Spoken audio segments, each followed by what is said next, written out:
In recent years, we've been hearing a lot about the Great Wealth Transfer. But what is that? Essentially, the Great Wealth Transfer is the passing of assets from baby boomers to younger generations. It's estimated that it'll be worth approximately $124 trillion. What fewer people are talking about is the horizontal wealth transfer. The horizontal wealth transfer is estimated to be $54 trillion, and what it means is assets passing from one spouse to the other following a death. And 95% of these transfers are anticipated to be to women. But why is that? Well, statistically, women tend to live longer than men. So when we see horizontal wealth transfers, it's typically from a male spouse passing all their assets onto the female spouse. I frequently hear that women feel overlooked in the financial planning process. This is a huge mistake.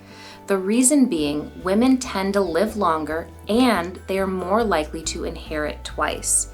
So when they inherit following the passing of their parents, that's the first inheritance, but they are also likely to inherit again following the passing of their spouse. That's that horizontal transfer piece.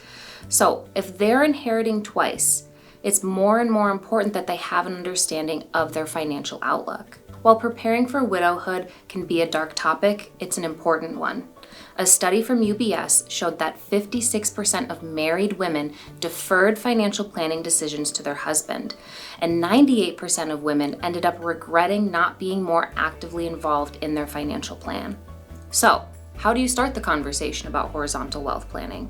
In my opinion, it's a conversation that starts with taxes. When you go from a married filing jointly tax status to a single tax status, the surviving spouse is actually likely to end up in a higher tax bracket.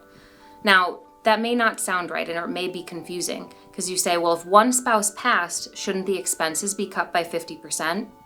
Not always. Frankly, most of the time, expenses remain at relatively the same level.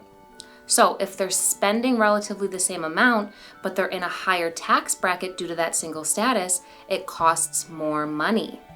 Required minimum distributions are also likely to increase. If you inherit tax-deferred assets from your spouse, you now have to satisfy that RMD, and it's going to be larger. So again, that can push you into higher tax brackets. Strategic Roth conversions can make a huge difference here if done early and over the course of several years. Becoming a widow is already an extremely challenging thing to go through. The last thing you want is a huge tax bill from Uncle Sam because you weren't anticipating what would happen during the horizontal wealth transfer. If you have questions about how to put a horizontal wealth plan together for your family, be sure to reach out to our office. Let's put together a strategic plan to make sure we're reducing the burden on the surviving spouse.